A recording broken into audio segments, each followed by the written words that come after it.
태조실록 제2권 태조 1년 9월의 기록. 서기 1392년 음력 9월, 조선이 건국된 지 2달이 지난 가을이었다. 새 왕조의 기틀이 하나씩 자리를 잡아가던 시기였다. 이달에는 개국 공신들에게 정식으로 노권이 내려지고 왕과 공신들이 왕윤동에서 회맹하여 충성을 맹세하는 의식이 거행되었다. 또한 태조는 대학 연의를 강론받으며 제왕으로서의 학문을 닫기 시작했고, 대신들은 새 왕조가 나아가야 할 방향에 대해 수십 조목에 달하는 건의를 올렸다. 9월 1일, 3사 좌사 이거인을 명나라 경사로 보내 황태자의 죽음을 애도하는 표문을 올리게 했다. 명나라 황태자 주표가 그해 5월에 세상을 떠났기 때문이다. 조선은 명나라의 책봉을 받아야 정통성을 인정받을 수 있었으므로 명나라 황실의 상사에 예를 다하는 것은 매우 중요한 외교적 의례였다. 같은 날, 백응념 등이 상언을 올려 한양의 궁궐과 성곽이 완성된 후에 신도로 이전하자고 청하니 태조가 윤허했다. 한양 천도는 이미 전달의 명령이 내려져 있었지만 실제로 옮겨가기 위해서는 궁궐과 성곽의 건설이 먼저 이루어져야 했다. 백응념을 비롯한 대신들은 서두르지 말고 준비가 완료된 뒤에 천도하자고 건의한 것이다. 9월 2일에는 대호군 이부와 봉상소경 허해를 순군옥에 하두는 일이 있었다. 두 사람이 무슨 죄를 지었는지는 이 기사만으로는 명확하지 않지만 며칠 뒤 대간에서 이들을 탄핵하는 상소가 올라온다. 같은 날, 영복군 왕격을 화령부에 안치했다. 왕격은 고려 왕족으로 새 왕조에서 잠재적 위험 요소로 간주되어 지방에 유배된 것이다. 고려 왕씨에 대한 처분은 이미 7월과 8월에 어느 정도 정해졌지만 이처럼 개별적인 조치가 계속 이어지고 있었다. 9월 초에는 여러 천문 현상이 기록되어 있다. 화성이 동정을 범했고 달이 심성을 가렸다. 동정과 심성은 모두 28수에 속하는 별자리로 행성이나 달이 이들을 범하거나 가리는 현상은 당시 사람들에게 불길한 징조로 여겨졌다. 조선왕조실록에는 이처럼 천문 현상에 대한 기록이 매우 상세하게 남아있다. 이것은 단순한 천문 관측 기록이 아니라 하늘의 뜻을 살피고 그에 따라 정치를 해야 한다는 유교적 천인감흥 사상의 반영이었다. 하늘에 이상한 현상이 나타나면 임금은 스스로를 돌아보고 정사를 바로잡아야 했다. 9월 6일, 임금이 온천에서 돌아왔다. 태조는 8월 말에 평주 온천으로 행차했다가 이날 개경으로 돌아온 것이다. 세자와 백관이 선의문 밖에서 임금을 맞이했다. 새 왕조가 시작된 지 얼마 되지 않았지만 이미 임금과 세자, 그리고 백관이 갖추어야 할 의례가 정립되어 가고 있었다. 같은 날 유구국 사신과 올량합의 사람이 조회에 참여했다. 유구국은 오늘날의 오키나와에 있던 왕국이고 올량합은 여진족의 한 부족이었다. 두 외국 사절이 같은 날 조회에 참석한 것은 새 왕조에 대한 국제적 인정의 의미가 있었다. 유구국 중산왕은 이미 8월에도 사신을 보내 조선의 건국을 축하한 바 있다. 올량합은 고려시대부터 이성계 가문과 깊은 관계가 있었다. 이성계의 선조들이 함경도에서 세력을 키울 때 여진족과 교류했고 이성계 자신도 여진족 출신의 무사들을 휘하에 거느리고 있었다. 조선 건국 후에도 이러한 관계는 계속 이어져 올량합 사람들이 조선에 와서 조회하고 물품을 하사받았다. 9월 7일에는 여러 도의 안념사에 교서를 내려 관원의 상벌을 정확히 하여 정사를 보필하도록 명했다. 안념사는 각 도의 지방관을 감찰하는 관리였다. 새 왕조가 지방 통치를 제대로 하기 위해서는 수령들이 제 역할을 해야 했고 그러려면 상벌이 공정하게 이루어져야 했다. 교서의 핵심은 능력 있는 관리는 승진시키고 무능력하거나 부패한 관리는 파직시키라는 것이었다. 이것은 새 왕조의 행정체계를 정비하려는 노력의 일환이었다. 같은 날 예문춘추관에서 사관의 입시와 사료 수집 등에 관한 일을 상언하니 태조가 윤허했다. 예문춘추관은 실록 편찬을 담당하는 기관이었다. 사관이 임금 곁에서 일거수일투족을 기록하고 국정에 관한 자료를 수집하는 것은 후대의 역사를 남기기 위한 중요한 작업이었다. 조선왕조실록이 세계적으로 유례없는 방대한 역사 기록으로 남을 수 있었던 것은 건국 초기부터 사관제도가 확립되어 있었기 때문이다. 태조 1년 9월에 이미 사관의 역할과 임무가 정해졌다는 것은 새 왕조가 역사 기록의 중요성을 처음부터 인식하고 있었음을 보여준다. 9월 8일, 대간에서 유언을 유포시킨 이부와 허해를 탄핵하니 외방으로 귀양 보냈다. 이부와 허해는 며칠 전 순군옥에 갇힌 바로 그 사람들이었다. 그들이 유포시킨 유언이 무엇이었는지 실록은 자세히 밝히지 않지만 새 왕조의 불리한 소문이었을 것으로 추측된다. 건국 초기에는 이처럼 유언비어에 대한 단속이 엄격했다. 새 왕조의 정당성을 흔드는 소문이 퍼지면 민심이 동요할 수 있었기 때문이다. 이부와 허해의 유배는 이러한 단속의 일환이었다. 9월 10일 공신도감에서 개국공신의 포상 규정을 상언하니 태조가 윤허했다. 공신도감은 8월 초에 설치되어 개국공신의 심사와 포상을 담당하고 있었다. 이날 확정된 포상 규정에 따라 공신들에게 토지, 노비, 관직 등이 내려지게 되었다. 1등 공신에게는 전지 200결과 노비 25구가 주어졌고 2등 공신에게는 전지 150결과 노비 15구, 3등 공신에게는 전지 100결과 노비 10구가 주어졌다.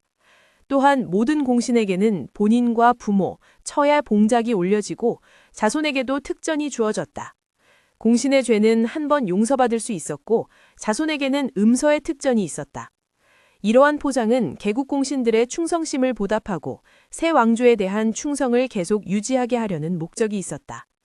그러나 한편으로는 이것이 후대의 공신 세력의 비대화와 특권 남용이라는 문제를 낳기도 했다. 9월 13일에는 달이 묘성을 가리는 천문 현상이 있었다. 같은 날 임금이 수창궁에서 성절을 축하하는 의식을 행했다. 성절은 황제의 생일을 축하하는 날로 이 경우에는 명나라 홍무제의 생일을 축하한 것이다. 조사는 명나라의 제후국으로서 황제의 생일에 축하 의례를 행해야 했다. 9월 14일에는 상위 중추원사 황희석이 상복을 입은 채로 알현하는 일이 있었다.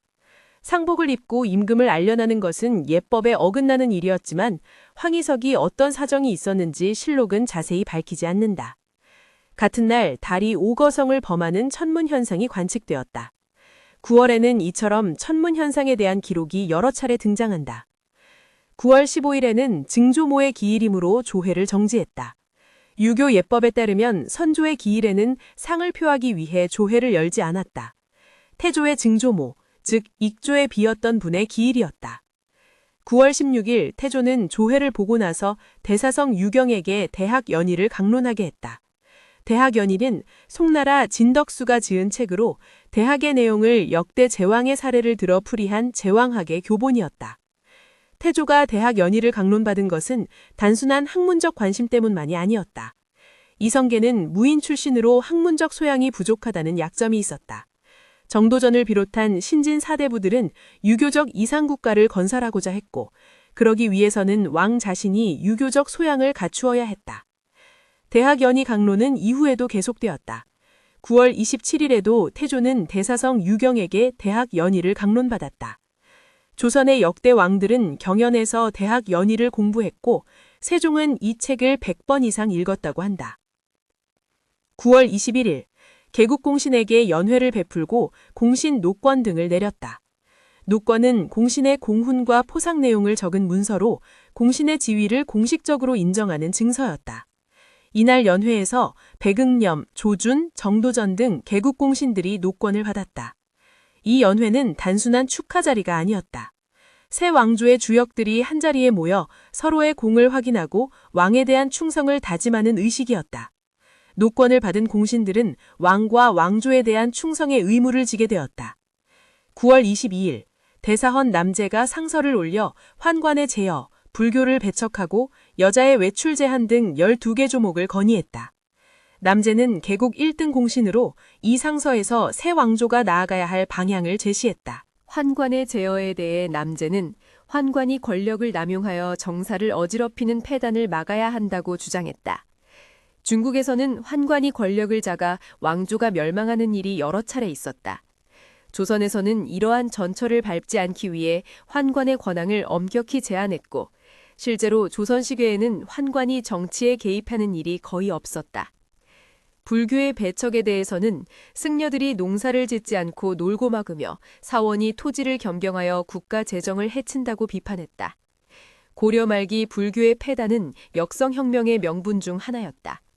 새 왕조는 유교를 국가 이념으로 삼아 불교를 억압하고자 했고 남제의 상서는 이러한 방향을 재확인한 것이었다. 9월 23일에는 개국 공신의 부인들에게 현비전에서 잔치를 베풀었다. 현비전은 왕비 강씨의 처소였다. 왕비가 공신 부인들을 초대하여 잔치를 베푼 것은 공신 가문을 예우하는 의미가 있었다. 9월 24일 절비의 기일이므로 조회를 정지했다. 절비가 누구인지 명확하지 않지만 왕실의 어른 중 한 분의 기일이었을 것이다. 9월 25일 도평의사사에서 학교, 수령, 의창, 향리 등 22개 조목에 대한 상언을 올렸다. 도평의사사는 당시 최고 의결기관으로 국정 전반에 대한 중요한 건의를 담당했다. 학교에 관한 조목에서는 성균관과 지방향교의 정비, 교수관의 임명, 유생의 교육 등에 관한 내용이 담겨 있었을 것이다. 새 왕조는 유교 교육을 통해 인재를 양성하고자 했고 이를 위해 학교 제도를 정비해야 했다. 수령에 관한 조목에서는 지방관의 임명과 감찰, 상벌에 관한 내용이 담겨 있었을 것이다. 조선은 모든 9년에 수령을 파견하여 중앙 집권적 통치를 하고자 했다. 수령은 왕의 대리인으로서 지방의 행정, 사법, 군사권을 가졌다. 의창에 관한 조목에서는 흉년에 대비하여 곡식을 비축하는 창고의 운영에 관한 내용이 담겨 있었을 것이다. 의창은 백성을 구휼하기 위한 제도로 유교적 민본 사상의 구현이었다. 향리에 관한 조목에서는 지방의 토착 세력인 향리의 통제와 활용에 관한 내용이 담겨 있었을 것이다. 향리는 수령을 보좌하여 실무를 담당했지만 지나친 권한 행사는 백성에게 폐가 될 수 있었다. 9월 26일 올량합에게 의복을 하사했다. 올량합 사절이 조선에 왔을 때 의복을 하사하는 것은 관리였다. 이것은 조선이 주변 민족에 대해 우위에 있음을 보여주는 동시에 그들을 회유하여 우호 관계를 유지하려는 외교적 의미가 있었다. 같은 날 내정에서 격구를 했다. 격구는 말을 타고 공을 치는 경기로 고려시대부터 왕실과 귀족 사이에서 인기 있던 스포츠였다. 태조 이성계는 무인 출신답게 격구를 즐겼다. 9월 27일에는 백응념 등이 여러 왕자들에게 규정된 과전 외의 전지를 더 주도록 청했다. 왕자들에 대한 경제적 지원을 강화하자는 건의였다. 새 왕조가 안정되기 위해서는 왕실의 경제적 기반이 튼튼해야 했다. 같은 날 태조는 대사성 유경에게 대학 연의를 강론받았다. 이것은 9월 16일에 이어 두 번째 강론이었다. 태조가 대학 연의 공부에 얼마나 열심이었는지 알 수 있다. 또한 이날 조견, 한상경, 임원충, 황거정, 한충, 민여익 등을 개국공신에 추록하게 했다. 처음 공신심사에서 누락되었거나 공이 재평가된 사람들이 추가로 공신에 책봉된 것이다. 이로써 개국공신의 수는 52명이 되었다. 9월 29일 개국공신이 여러 왕자들과 왕륜동에서 회맹한 내용이 기록되어 있다. 회맹이란 여러 사람이 모여 하늘에 맹세하는 의식이다. 개국공신과 왕자들이 왕륜동에 모여 왕에 대한 충성과 서로에 대한 신의를 맹세한 것이다. 회맹의 내용은 대략 이러했을 것이다. 공신들은 왕과 왕실에 영원히 충성할 것을 맹세했고 왕자들은 공신들의 공을 잊지 않고 그들과 그 후손을 보호할 것을 맹세했다. 이러한 맹세는 하늘과 땅 그리고 조상의 신령 앞에서 이루어졌다. 회맹의식은 새 왕조의 결속을 다지는 중요한 행사였다. 왕과 공신들이 서로의 의무를 확인하고 그것을 하늘에 맹세함으로써 정치적 동맹을 공고히 한 것이다. 그러나 아이러니하게도 이 맹세는 6년 후 왕자의 난 때 철저히 깨지게 된다. 같은 날 개국공신의 자손들이 충효계를 맺고 왕륜동에서 회맹했다. 충효계는 충선과 효도를 맹세하는 모임이었다. 공신들뿐만 아니라 그 자손들까지 맹세에 참여함으로써 충성의 의무가 대대로 이어지게 했다. 9월 30일에는 천둥과 번개가 쳤다. 가을에 천둥이 치는 것은 이례적인 일로 당시 사람들에게는 불길한 징조로 여겨졌다. 같은 날 서운관 관원들과 종묘를 지을 자리를 논의했다. 서운관은 천문과 역법을 담당하는 관청이었다. 종묘는 왕실의 조상에게 제사를 올리는 사당으로 그 위치를 정하는 것은 매우 중요한 일이었다. 새 왕조가 수도를 한양으로 옮길 예정이었으므로 한양의 종묘를 어디에 지을 것인지 미리 논의한 것이다. 태조실록 2권 9월의 기록은 여기까지다. 한 달 동안 벌어진 일들을 정리해보면 새 왕조의 체제가 빠르게 갖추어져 가고 있음을 알 수 있다. 명나라와의 외교관계 유지, 개국공신에 대한 포상과 회맹, 대학연의의 강론을 통한 제왕학 학습, 황관 제어와 불교 배척 등 정책 방향 설정, 학교와 수령 등 지방 행정체계 정비, 유구국과 올량합 등 주변국과의 외교, 그리고 종묘 건설 준비까지 이 모든 것이 건국 2달 만에 이루어지고 있었다. 이제 이 기록의 주요 인물들과 사건들에 대해 좀 더 자세히 살펴보자. 남재는 개국 1등 공신으로 대사원의 직책을 맡고 있었다. 그의 본명은 겸이었는데 태조가 새 이름을 하사하여 재라 불리게 되었다. 목은 이색의 제자로 정몽주, 정도전, 주준 등과 친하게 지냈으며 동생 남은과 함께 이성계를 추대하여 개국의 공을 세웠다. 남재가 올린 12조목의 상서는 새 왕조의 정책 방향을 제시한 중요한 문서였다. 환관제어, 불교 배척, 여자 외출 제한 등의 내용은 유교적 질서를 확립하고 고려의 폐단을 개혁하려는 의지의 표현이었다. 특히 여자 외출 제한에 관한 내용은 여성의 지위 변화를 예고하는 것이었다. 고려시대에는 여성이 비교적 자유롭게 사회활동을 했지만 조선시대에 들어와 성리학적 가부장제가 강화되면서 여성의 활동 범위가 크게 축소되었다. 남재의 상서는 그 시작점에 있었다. 남재는 훗날 태종 때 영의정에 올랐고 종묘의 태조실에 배항되어 종묘 배항공신이 되었다. 그의 후손 중에는 조선 중기의 명장 남이가 있다. 대학년이와 유경에 대해서도 살펴보자. 대학년이는 송나라 진덕수가 지은 책으로 대학의 8조목을 역대 제왕의 사례를 들어 풀이한 것이다. 경물, 치지, 성의, 정심 등 8조목 중 앞에 4조목인 경물, 치지, 성의, 정심을 다루고 있다. 이 책은 제왕이 어떻게 마음을 닫고 학문을 연마해야 하는지, 어떤 사람을 가까이 하고 어떤 일을 경계해야 하는지를 역사적 사례를 통해 보여준다. 조선의 역대 왕들은 경연에서 이 책을 공부했고 신하들은 이 책의 내용을 들어 임금을 간하기도 했다. 유경은 대사성으로서 태조에게 대학연의를 강론했다. 대사성은 성균관의 장으로 국가의 교육을 총괄하는 관직이었다. 무인 출신의 태조에게 유교 경견을 가르친다는 것은 새 왕조가 유교 국가로 나아가겠다는 선언이기도 했다. 개국 공신의 회맹에 대해서도 좀 더 살펴보자. 회맹은 고대부터 있어온 맹세의 의식으로 여러 사람이 모여 희생을 잡아 피를 나누어 마시며 서로의 약속을 확인하는 것이었다. 조선 건국 후 왕과 공신들이 회맹한 것은 새 왕조의 정치적 동맹을 공고히 한 의미가 있었다. 왕륜동에서 이루어진 회맹에는 개국 공신들과 왕자들이 참여 있다. 그들은 하늘과 땅, 조상의 신령 앞에서 영원한 충성과 신의를 맹세했다. 이 맹세의 내용은 노건에 기록되어 공신들에게 전해졌다. 그러나 이 맹세는 오래가지 못했다. 6년 후인 1398년 이방원이 왕자의 난을 일으켜 정도전, 남은 등을 죽이고 세자 이방석을 폐위시켰다. 회맹에서 영원한 충성을 맹세했던 공신들 중 일부가 서로 칼을 겨누게 된 것이다. 공신 자손들의 충육에도 주목할 만하다. 충육에는 공신들의 자손이 충성과 효도를 맹세하는 모임이었다. 이것은 공신의 특권이 대대로 이어지는 것과 마찬가지로 충성의 의무도 대대로 이어진다는 것을 확인하는 의식이었다. 올량합과 유구국의 사신조회도 중요한 외교적 사건이었다. 올량합은 여진족의 한 부족으로 함경도 지방에 거주하며 조선과 교류했다. 이성계의 집안은 대대로 여진족과 교류하며 세력을 키웠고 이성계 자신도 여진족 출신의 무사 이지란을 휘하에 두고 있었다. 유구국은 동중국해에 있던 왕국으로 중국, 일본, 조선, 동남아시아와 교역하며 번영을 누렸다.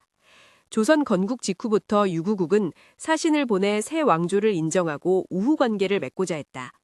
두 나라 사이에는 왜구에 잡혀간 피로인 송환 등의 협력도 이루어졌다. 천문 현상에 대한 기록도 주목할 만하다. 9월에는 화성이 동정을 범하고 달이 심성과 묘성, 오거성을 가리는 현상이 관측되었다. 또한 월말에는 가을에 천둥이 치는 이례적인 현상도 있었다. 이러한 천문 현상은 단순한 관측 기록 이상의 의미가 있었다. 유교적 천인감응 사상에 따르면 하늘의 현상은 인간 세상의 일과 연결되어 있었다. 특히 임금의 덕이 부족하면 하늘이 이상한 현상을 보내 경고한다고 믿었다.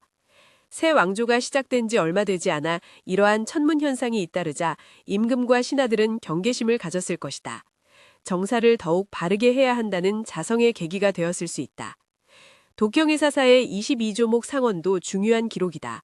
학교, 수령, 의창, 향리 등에 관한 22개 조항의 건의는 새 왕조의 행정체계를 정비하기 위한 것이었다.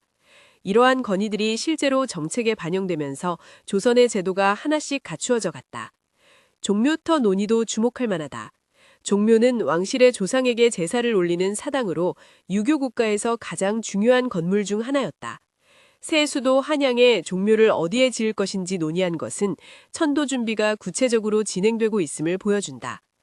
풍수지리에 따르면 종묘는 궁궐의 좌측, 즉 동쪽에 위치해야 했다. 이것은 좌묘우사, 즉 좌측에 종묘, 우측에 사직을 배치한다는 원칙에 따른 것이었다. 서운관 관원들은 이러한 원칙에 따라 종묘의 적절한 위치를 논의했을 것이다. 태조실록 2권 9월의 기록을 마무리하며 우리는 새 왕조의 두 번째 달이 얼마나 바쁘게 돌아갔는지 다시 한번 확인하게 된다. 공심에 대한 포상과 회맹, 제왕학 학습, 정책 건의, 외교 사절 접견, 천도 준비 등 수많은 일이 동시에 진행되고 있었다. 그 중에서도 개국공신의 회맹은 특별한 의미가 있다. 왕과 공신들이 하늘 앞에 맹세하여 새 왕조의 결속을 다진 것이다. 그러나 그 맹세는 6년 후에 깨지고 공신들 사이에서 피해 숙청이 벌어지게 된다. 또한 남제의 12조목 상서와 도평이 사사의 22조목 상언은 새 왕족에 나아가야 할 방향을 제시한 중요한 문서였다. 유교적 질서의 확립, 불교의 억압, 여성의 활동 제한, 지방행정의 정비 등 이때 제시된 방향이 이후 조선 500년의 기본 틀이 되었다. 태조의 대학연의 강론도 빼놓을 수 없다. 무인 출신의 왕이 유교 경전을 공부하며 제왕으로서의 소양을 갖추어간 것이다. 조선이 문치국가로 발전하는데 이러한 노력이 바탕이 되었다. 역사는 한순간에 만들어지지 않는다. 매일매일의 결정과 행동이 모여 역사가 된다. 태조실록 2권 9월의 기록은 조선이라는 역사가 어떻게 만들어져 갔는지를 보여주는 생생한 증언이다. 이상으로 태조실록 제2권 9월의 이야기를 마친다.